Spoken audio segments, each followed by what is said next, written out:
عمر خدمت کرده منیا ماس علامة ديستات لندني تشيعا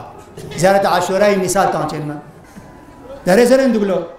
ما تيو ده باشا خجيز كليا ما تيو لا داره سناسي اتاپون استامي لعنون ستورن سون چیه لعن پسکری لعن پزنده بارگوشی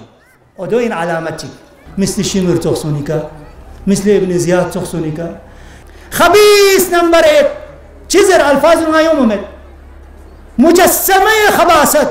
او ده انسانونی مین پلنه زیارت عاشورا یا لعن تانسو یاد مینگلنه اما پیغمبری ده چرما چوغو صحابیون بدرنا احدنا حنین جانتان قربانی تان یون سے پیغمبر روز بسے مالتان سے کشغتان سے محنت بسے یون سے آخر لسقیفیان سبجتچیان گاما فیلسو چی بے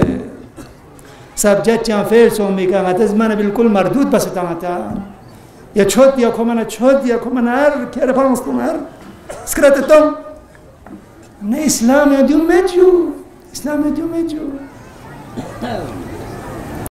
عمر خدمت کرده منیا یه منی داریم به شیعه داریم به سنی شما شیعه ای یه دست هم سنی هم یه دست هم منی هم منی اگه گفت که اونا که شیعه است اما میگه عمر هم خوب بود اونا منی هم این کارش خرابه خورده باید بدونه باید کتابا رو بخونه ببینه چه جنایتی اینا کردن چه بلایی به سر اسلام آوردن یدخلون فی دین الله افواجا رو یخرجون من دین الله کردن اگه اینا نبودن الان تمام چه کی الان این گرفتار افغانستان گرفتاری های فلسطین افغانستان همش مال ایناست دیگه لذا میگیم اللهم من چی اولا در ظلمه در دعایت آشورا میکنیم بله اونی که ظلم کرده لعنتش میکنیم حالا میگه منیا میگن عمرم ایران رو فتح کرده و نمیدونم چی کرده و سواد ندارن بزرگان اهل سنت میگن لعنتان چه ضربنه جوابن چه ضربت زیارت عاشورا لعنت لذا میگیم اللهم من چی اولا در ظلمه در دعایت آشورا میکنیم بله اونی که ظلم کرده لعنتش میکنیم حالا میگه منیا میگن عمرم ایران رو فتح کرده و نمیدونم چی کرده و سواد ندارن تود ابا قباگون کنگامی فریبیان مسواشی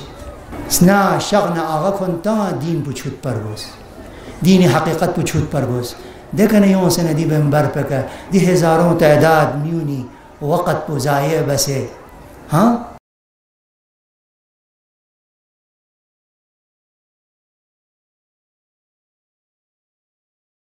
الحمدلله وجود شما جناب آقای مشهدی